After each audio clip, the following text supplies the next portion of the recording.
Сіздермен бірге дұрыс тарих арнасы бүгін мен Америка үндістерінің қазақ тіліне жақын тілде сөйлегендігін және 13 ғасырда қазақ тайпалары солтүстік Америкаға жетіп, бұл жақта көшпенді мемлекет құрғандығы жайлы айтатын боламын.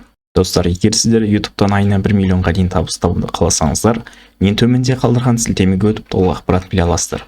Америка үндістері тарих бетінде өте ержүрек, қайсар халық ретінде жазылды.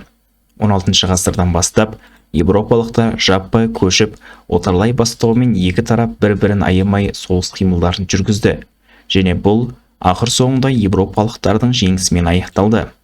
Бұның басты себебі европалықтармен келген жұқпалы ауру болды. Европалықтар келмей тұрып Америка үндістерінің саны 100 миллион болатын. Олардың шамамен 90%-ы шешектен қырылып қалды. Соның өзінде тірі қалған азшылығы 20 ғасырға дейін 4 ғасыр бойы мылтық пен зеңбірекпен қаруланған Европа басқыншыларына бой бермеді.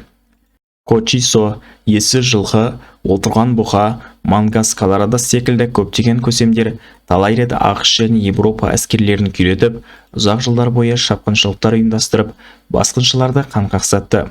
Бұл Америка үндістерінің қаншалықты ержүрек болғандығын көрсетеді. Олардың жеңілуі мен отарлануының басты себебі жұқпалы аурулардың салдарынан ғана болды.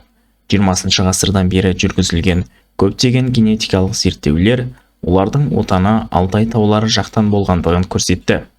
Олар мыңдаған жылдар бойы Орталық Азия мен Сібірден кезең-кезеңмен миграция жасап отырған. Алтай қазақтардың да атамекені. Бұл жақтан сақтар мен ғұндар және түркілер мемлекеті бастау алды. Ең алғашқылардың бірі болып, Америка үндістері мен түркілердің бір халық екендігін байқаған ағылшын саяхатшысы Джордж Джоселин болды. Ол өзінің 1638 жылғы Жаңа Англиядағы сирек жайттар деген кітабында Сиухака тайпасы түр әлпетімен, өздерінің қылықтарымен, дәстүрлерімен түркі тілінде сөйлейтін татарларды еске салады деп жазды. Орта ғасырдағы европалықтар татарлар деп көбіне қазақтарға қатысты айтқан болатын. Мен Тартария жайлы видеомда бұл жайында толығырақ айтып өткен болатынмын. Америка үндістерінің түркі тектес екені кең ауқымда 19 ғасырдан бастап зерттеле бастады. Неміс ғалымы Отто Рерих Сиу тайпасының тілі дыбысталуы жағынан түрік тіліне ұқсайтындығын айтқан болатын. Одан кейінде көптеген зерттеушілер бұл тұжырымдамаға келісті. Кейіннен тек Сиу тайпасы емес, ежелгі майялықтардың тілі де түркі тілі болғандығы анықталды.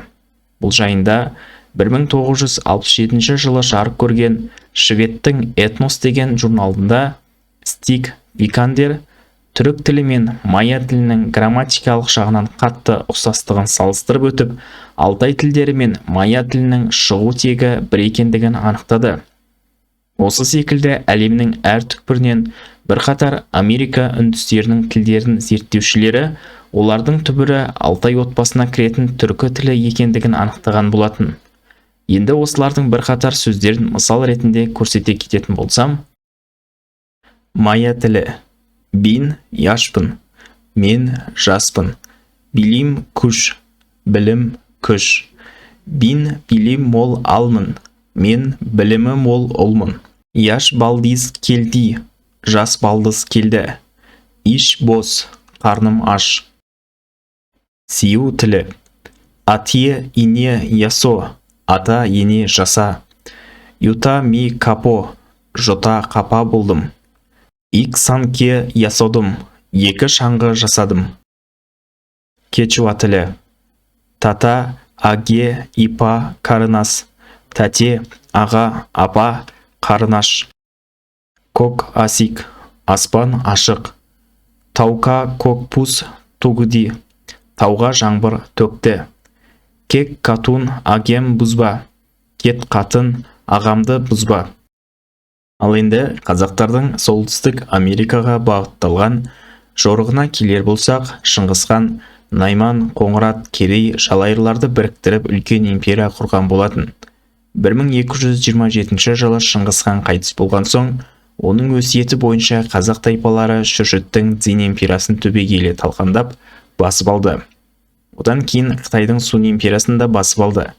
Қазақтар бағынышты халықтардан әскер жасақтай отырып, ары қарай да жорықтарын жалғастыра отырып, Индонезия, Вьетнам, Жапония, Корея секілді көптеген мемлекеттерге де шабуыл жасады. Бірақ олар сонымен қатар Солтүстік Америкаға да өтіп кеткені мәлім болды.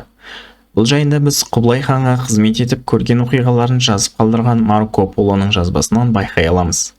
Марко Поло теңіздің арғы жағында Анян деген аймақ бар. Оны Қытайды билеп тұрған Шыңғыс ұрпақтары басқарады. Бұл аймақ суық теңіздің арғы жағында, қыста теңіз мұз басып, қатып, теңіздің арғы жағындағы патшалыққа өтудің реті түседі деп жазды. Сондай-ақ, ақш-тағы ФБР тарихшылары 1943 жылы Вашингтон қаласындағы ақш ұлттық конгресс кітапханасынан Марко Полоның жасаған картасын зерттеді. Онда Үндістанның бір бөлігі Қытай, Жапониямен қатар Солтүстік Америкада бейнеленген болып шықты. Осы айтылғандарды ескере отырып қарағанда, Құбылайға қызмет еткен қазақ тайпалары Чукотка асып, Беринг теңізі арқылы Солтүстік Америкаға өтіп кетіп, патшалық құрғандығын көрсетеді. Құбылай хан бұл аумақты біздің патшалығымыз деп атаған.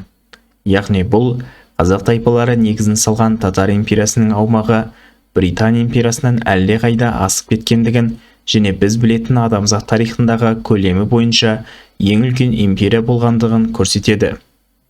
17 ғасырда қазақ хандығында болып қайтқан Николас Вицен солтүстік және шығыс Тартария деген кітабында солтүстік американдықтардың мінез-құлықтары мен дәстүрлерінің татарларға ұқсас болуы, олардың Камчатты деген жартылай арал немесе Татарияның солтүстік облыстардан шыққан татарлардан шыққандығын білдіреді деп жазды. Қорытындылап айтқанда, Америка үндістері түркі тектес екендігіне көптеген дәлелдер келтіруге болады. Біріншіден, қазіргі ғалымдар олар генетикалық тұрғысынан Орта Азия мен Сібірден шыққандығын анықтады. Екіншіден, олардың бірқатар бөлігі түркі тілінде сөйлегені мәлім болды. Үшіншіден, олардың бір бөлігі шаштарын айдар деп аталатын үлгіде алып отырған, яғни шашының бір бөлігін алып, басқа бөлігін қалдырып қою. Бұндай үлгіде шаш алу қазақтарда 20 ғасырға дейін жиі кездесті. Төртіншіден, кейбіреулері көшпенділер баспанасына ұқсайтын баспаналарда тұрды. Америкадағы эскимостардың баспаналары пішіні жағынан қазақтардың киіз үйлеріне өте ұқсас. Бесіншіден, олардың наным сенімдері, ата-баба аруағы, жын, бақсылық секілді түсініктері ежелгі түркілердің наным сенімдеріне ұқсастау болды. Европалық басқыншылар жауынгер Америка үндістерін биологиялық қару қолданып, ауру таратып, шамамен 90%-ын жойып жіберу арқылы жеңіліске ұшыратты. Тірі қалған азшылығын 4 ғасырда әрең дегенде бағындырды. Достар, видео ұнаса каналға тіркелулеріңізді өтінем, және менің телеграм каналыма да тіркелуді ұмытпаңыздар. Мен ол жақта басқа да тарихи оқиғаларды қарастыратын боламын.